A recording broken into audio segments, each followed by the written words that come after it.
வரைபாடு தெரியும். அதே போல இங்க இருக்கிற வரைவு மின்னெதிர் தன்மை புரிய வரைவு, மின்னெதிர் இயல்பு. மின்னெதிர் இயல்பை பற்றி கதைக்கும் போது உங்களுக்கு ஞாபகத்தில் இருக்க வேணும், மிக உயர்ந்த நிலையில இருக்கிறது மின்னெதிர் இயல்பா. மின்னெதிர் இயல்பு மிக உயர்ந்த நிலையில இருக்கும் அங்கே என்று சொன்னால் 7ஆம் கூட்டத்துக்குத்தான் மின்னெதிர் இயல்பு அதிகம். 7ஆம் கூட்டம் பாருங்க, புளோரின் புளோரின் புளோரின் புளோரின் மின்னெதிர் இயல்பு அதிகமா இருக்கிறது 7ஆம் கூட்டம். இந்த மின்னெதிர் இயல்பு வரைவில் 8ஆம் கூட்ட மூலகம் வராது. 8ஆம் கூட்ட மூலகங்களை இங்க சேர்க்கிறேன். அப்ப நாங்கள் 7ஆம் கூட்ட மூலகங்களுக்குத்தான் மின்னெதிர் இயல்பு அதிகமா இருக்கும். அப்ப மின்னெதிர் இயல்பு எங்க குறைவா இருக்கும் என்று பார்த்தால் அதுவும் தெரியும். மின்னெதிர் இயல்பு எங்கே குறைவா இருக்கும் என்றால் 1ஆம் கூட்டம்.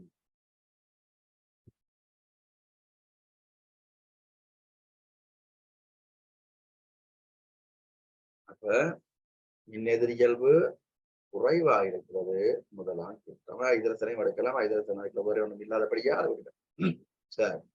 அப்ப மின்னெதிர் இயல்பு குறைவு, சரிதானே? மின்னெதிர் இயல்பு அதிகம் 7ஆம் கூட்டம், மின்னெதிர் இயல்பு குறைந்தது 1ஆம் கூட்டம். வரைவின்படி நீங்க அதான் சொல்லணும். சரி, இனி கேள்வி வரும், மின்னெதிர் தன்மை கூடிய மூலகம் எது? படத்தை பார்க்கவே தெரியுது. மின்னெதிர் தன்மை கூடிய மூலகம் எது? சொல்லுங்க.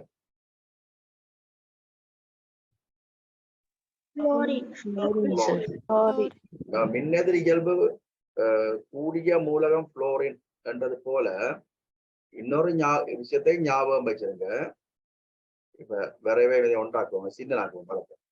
இன்னொரு விஷயத்தை ஞாபகம் வச்சிருங்க, என்னன்னு சொன்னால் மின்னெதிர் இயல்பு கூடியது புளோரின் என்றது போல இந்த வரைவின்படி மின்னெதிர் இயல்பு குறைந்ததும் கேட்பார்கள். முழு 20 மூலகத்துக்குள்ள குறைந்தது என்னன்னு கேட்பார்கள். அது என்ன வரை? பொட்டாசியம். இது ரெண்டும் உங்களுக்கு ஞாபகத்துல இருக்க வேணும். வரைவு தந்தா என்ன, கராட்டில் என்ன, எங்களுடைய 20 மூலகங்களுக்குள்ள ஆவர்த்தன அட்டவணையில போய் பாருங்க. ஆவர்த்தன அட்டவணையில 20 மூலகங்களுக்குள்ளையும் ஆவர்த்தன அட்டவணையில இந்த பக்கமா எப்படி பாத்தீங்க என்றால் கூட்டம் ஆவர்த்தனம் இருக்கும். அப்ப இப்படி நான் இப்படி வரையேன்னா இந்த பக்கமா போகும்போது என்னது, மின்னெதிர் தன்மை அதிகரிக்குது.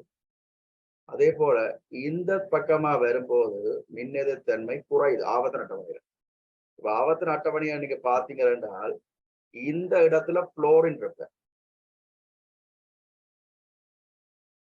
இந்த இடத்துல பொட்டாசியம் இருப்ப.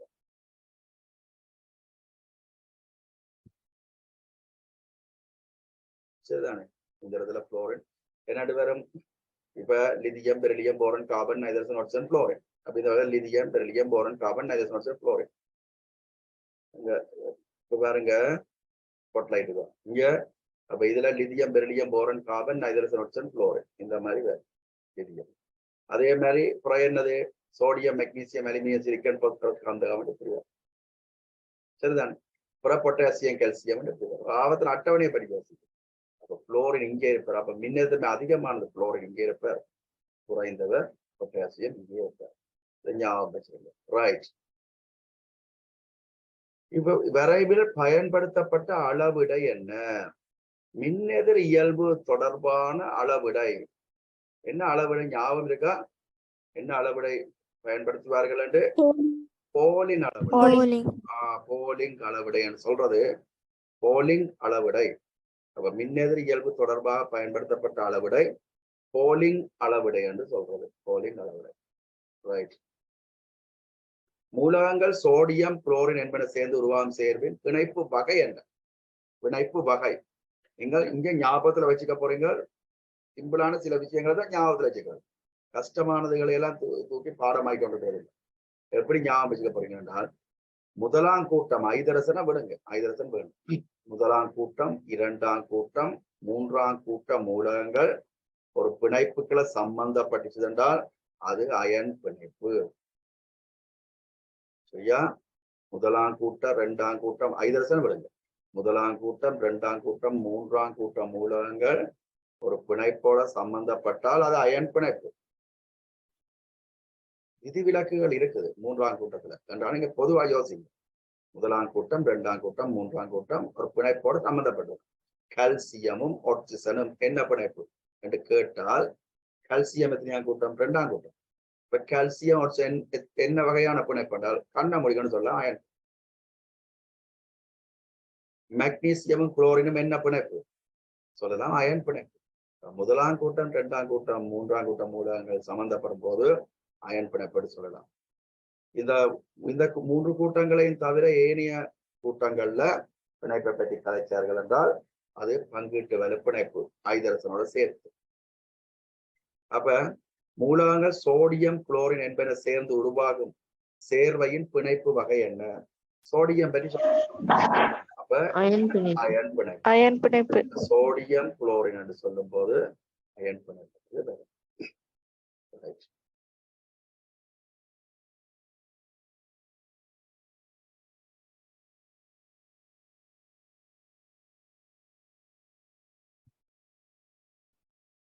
இது மீட்டல் வினாக்கள் என்றபடியே மிக ஈஸியா தந்திருக்கிறார்கள். நாங்களும் ஈஸியான வினாக்கள்ல தான் மீட்டல் செய்யறோம். ஏனென்றால் இதை வைத்துக்கொண்டு நீங்க பாஸ் பேப்பர் செய்யும் போது உங்களுக்கு இன்னும் இலகுவா இருக்கு. பாருங்க, அடுத்தது அயனாக்க சக்தி விரைவு. இந்த எப்படி மாடிப்படிகள் மாதிரி இருக்கிறத பற்றி எல்லாம் நீங்க யோசிக்க தேவையில்லை. அயனாக்க சக்தி விரைவு என்று சொன்னால், அயனாக்க சக்தி விரைவை பற்றி ஒரு விஷயத்தை சொன்னால் உடனே உங்களுக்கு ஞாபகம் பெற வேண்டியது 8ஆம் கூட்ட மூலகங்கள் விரைவின் உயர்வில் இருக்கும். அயனாக்க சக்தி விரைவென்றும் போது 8ஆம் கூட்ட மூலகங்கள் தான் விரைவின் உச்சியில் இருக்கிறார்கள்.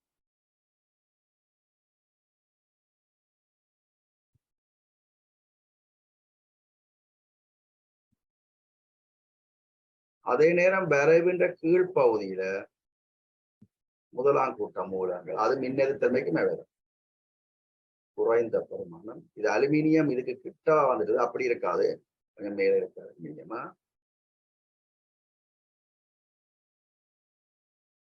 அப்ப முதலாம் கூட்ட மூலகங்கள் முதலாம் அயனாக்க சக்தி குறைந்த பெருமானமாகும். 8ஆம் கூட்ட மூலகங்கள் முதலாம் அயனாக்க சக்தி கூடிய பெருமானமாக இருக்கும். என்ன காரணம்? அயனாக்க சக்தி என்றால் என்ன? ஒரு அணுவில இருந்து ஓற்று இலத்திரனை, அதான் முதலாம் அயனாக்க சக்தி, ஓற்று இலத்திரனை அகற்றுவதற்கு தேவையான சக்தி. அப்ப வாயு நிலை அணு ஒன்றில இருந்து வாயு நிலை அயனை உருவாக்க வேணும்.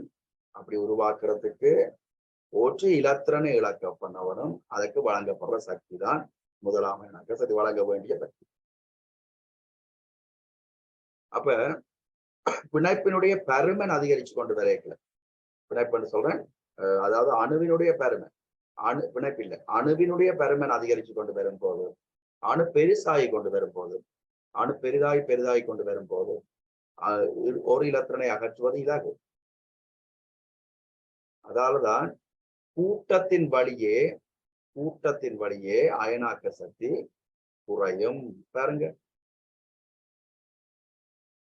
ஹீலியத்தை விட நியோன் கீழே இருக்கு, நியோனை விட ஆர்கன் கீழே இருக்க, கூட்டத்தின் வழி அயனாக்க சக்தி குறையும்.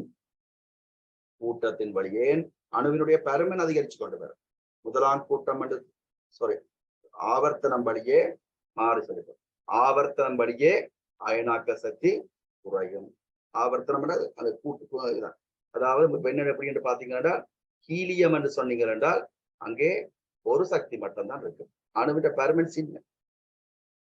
நியோன் என்று சொன்னால் 2 சக்தி மட்டும், 2 7 நியோன் கொஞ்சம் பெருசாய். அடுத்தது ஆர்கன் என்று சொன்னால் 2 8, இது நியோன் என்றால் 2 8 கொஞ்சம் பெருசாயிடுது. ஆர்கன் என்று சொன்னால் 2 8 8 இன்னும் கொஞ்சம் பெருசாயிடுது. அப்ப அணு பெரிதாகி கொண்டு வரும்போது என்ன நடக்கும்? இலத்திரனை இழக்கப்படுறது கொஞ்சம் இலகு, அதால அயனாக்க சக்தி குறையும். ஆவர்த்தனம் வழியே நாங்கள் பார்த்து நாங்கள் எப்படி லிதியம் பெரிலியம் போரன் கார்பன் போயிட்டுல அயனாக்க சக்தி அதிகரிக்கும். இந்த விஷயத்தை ஞாபகம் வச்சு. அப்ப இதுல நீங்க 2 விடையை ஞாபகம் வச்சு. எப்பவும் விரைவிட உச்சியில 8ஆம் கூட்டம். சரிதானே? கூட்டத்தின் வழியே குறையும், ஆவர்த்தனம் வழியே அதிகரிக்கும். இடைநிலையில அதிகரிக்கும், நிலைக்குத்து நிலையில குறையும். சரி, முதலாம் அயனாக்க இவ்வளவுதான் பொதுவா நீங்க ஞாபகம் வச்சுக்க வேண்டியது. இனி கேள்வியை நீங்க வரவே பார்த்து விட சொல்லுங்க. முதலாம் அயனாக்க சக்தி கூடிய மூலகம் கூட்டத்தையும் சேர்த்து யோசிப்பீங்க. 8ஆம் கூட்டத்தையும் சேர்த்து யோசிச்சீங்கன்னா இந்த பக்கம் வரைக்கல மேலே என்ன இருக்கிறார்? இந்த இடத்துல ஹீலியம் தான் இருக்கிறார். அதாவது ஆவர்த்தன அட்டவணையில இங்க வந்து ஹீலியம் இருக்கிறார். அப்ப ஹீலியம் தான் முதலாம் அயனாக்க சக்தி உயர்ந்தது. ரைட்டா? ரைட். அப்ப மற்ற பக்கமா அதே பாதையில வரவும், அதே பாதையில நாங்கள் ஆவர்த்தன அட்டவணைப்படி வந்தோம்னா இங்க முதலாம் கூட்டத்துல கீழே இருக்கிறவர் அயனாக்க சக்தி குறைந்தவரா இருக்கிறார். யாரா இருப்பார்? பொட்டாசியமா இருப்பார். ஏன்னா இது சொல்லி தந்தால் உங்களுக்கு ஆவர்த்தன அட்டவணையில கேட்டார்கள் என்றால் இப்படி யோசிங்க. ஏபிசிடி போட்டு கேட்டா நீங்க எப்படி யோசிங்க. சரிதானே? ரைட்.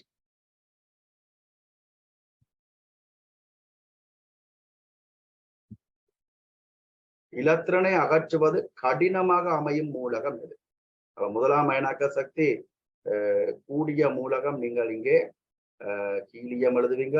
முதலாம் அயனாக்க சக்தி கூடிய மூலகம் ஹீலியம். இலத்திரனை அகற்றுவது கடினமாக அமையும் மூலகம். அப்ப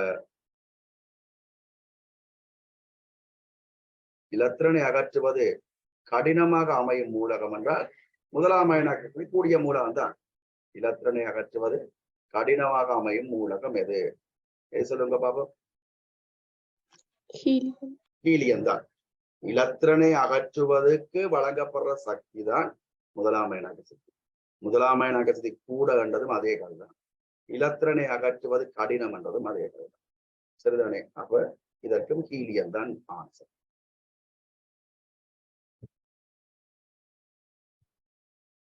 லிதியத்தின் இறுதி சக்தி மட்டத்தில் உள்ள இலத்திரனை அகற்றுவதை விட கல்சியத்தின் இறுதி சக்தி மட்டத்தில் உள்ள இலத்திரனை அகற்றுவது சுலபம். லிதியத்தில் உள்ள இறுதி சக்தி மட்டத்தில் இலத்திரனை அகற்றுவதை விட கல்சியத்தின் இறுதி சக்தி மட்டத்தில் உள்ள இலத்திரனை அகற்றுவது சுலபம். என்ன காரணம்?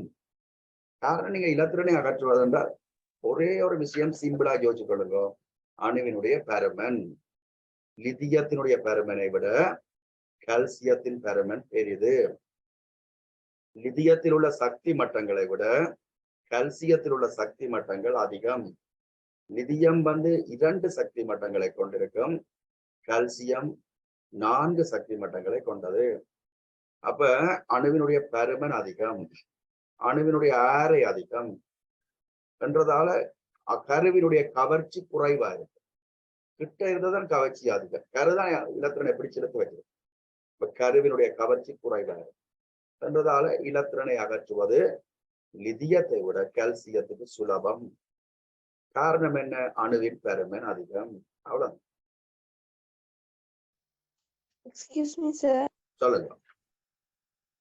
அந்த 2ஆம் கேள்வியில இலத்திரனை கடினமாக அமையும் கேட்டிருக்காங்க சார். சொல்லுங்க சார். நைதரசன் வராதா சார்? நல்ல கேள்வி. இப்ப நைதரசன் உங்களோட விடை ஒரு இடத்துல சரி வருது, இலத்திரன் என்று வராது, வேற மாதிரி வருமா? இதுக்கும் என்ன வித்தியாசம் சொல்லுங்க. இதுல இப்படி எழுத இயலாது, கொஞ்சம் கஷ்டம். இப்படி நான் இப்படி எழுதுன்னு சொல்லுவேன்.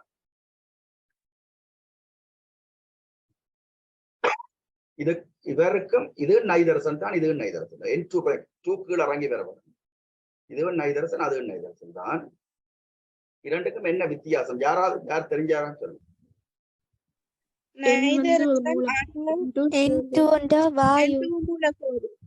Very good. என்னென்று சொன்னால் நைதரசன் அணு அல்லது மூலகம். இதுதான் நாங்க 20 பேர் படிக்கிறோம்.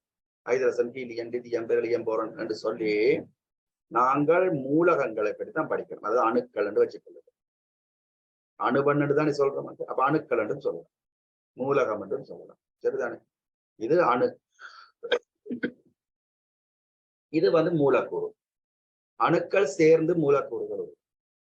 அணுக்கள் சேர்ந்து சேர்வைகள் உருவாகும். அணுக்கள் சேர்ந்து பிணைப்புகள் உருவாகும். அப்படிதான். இப்ப நீங்க கேட்ட கேள்வி சரி, தொடர்த்துல சின்ன வித்தியாசம் இருக்கலாம். இந்த நைதரசன் மூலக்கூறுல வந்து மும்மை பிணைப்பு இருக்கு. நைதரசன் மூலக்கூறுனா N2 தானே.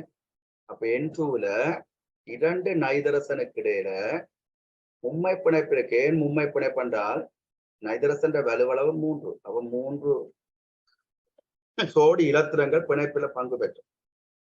அப்ப இந்த நைதரசன் மூலக்கூறுல இருந்து ஒரு நைதரசனை நீங்கள் தனியாக எடுக்க வேண்டும் என்றால், நைதரசன் மூலக்கூறுல இருந்து இந்த பிணைப்பை உடைத்து ஒரு நைதரசனை தனியா உடைக்கணும் என்றால் அதிக சக்தி வேணும். சாரி, என்றதாலதான் நைதரசன் பிணைப்பை உடைப்பதற்கு, நைதரசன் என்ற பிணைப்பை உடைப்பதற்கு அதிக சக்தி தேவை. இங்க சொன்ன சக்தி என்னது? இந்த நைதரசன் N2ல இருந்து எண்ணெய்க்கு பிணைப்பை உடைப்பதற்கு.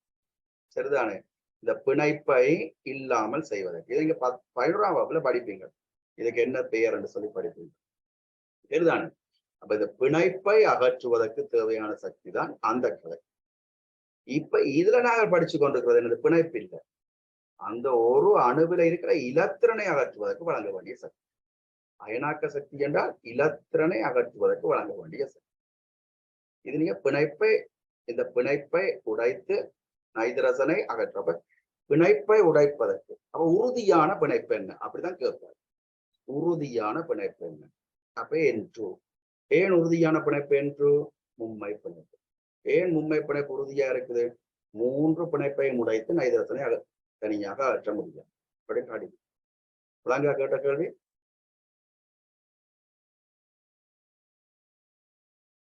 விளங்குதா? நீங்கள் கேட்ட கேள்விக்கு இதான் விட. விளங்கிட்டுதா? Okay, right. இதே கடினம் சொல்லிட்டு மேற்கொள்ளப்பட்ட வரைவில் ஏன குறிக்கப்பட்ட மூலகம் என்ன? சொல்லுங்க பாப்போம். பொட்டாசியம். மேலுள்ள பொட்டாசியம். ரைட். அப்ப உங்களுக்கு இது நேரடி கேள்வி. இது எப்படி? இது மிக இலவான கேள்வி. கேள்வி வந்து நீங்க ஃபுல் மார்க்ஸ் எடுப்பீங்க. இதுல ABCD என்று போட்டு இந்த மூலங்களோட பெயர்கள் தராமல் அப்படி கண்டுபிடிப்பார்கள், கேள்வி தருவார்கள். அப்படி தந்தால் உங்களுக்கு தெரிய வேணும். நீங்க உடனே கண்டுபிடிக்கணும். உயரம் மேல இருக்கிறது 7ஆம் கூட்டம் மின்னெதிரி இயல்புக்கு, மேல இருக்கிறது 8ஆம் கூட்டம் அயனாக்க சக்திக்கு. இது ஞாபகம் வச்சுக்கணும். ரைட். வரைவு தொடர்பான வினாக்கள் வரும்போது பார்க்கலாம். இனி நீங்கள் என்ன செய்ய வேண்டும்? இதுல விளங்கப்படுத்தி முடிஞ்சா பாஸ் பேப்பர்ல இருக்குது, சின்ன சின்ன கேள்விகள் இருக்குது, செய்து பாருங்க. நான் காலை வகுப்புல ஒன்று சொன்னேன் பிள்ளைகளுக்கு, இந்த வகுப்புலயே சொல்றேன். காலை வகுப்பு 11ஆம் வகுப்பு பிள்ளைகளோட கதைக்கும் போதோ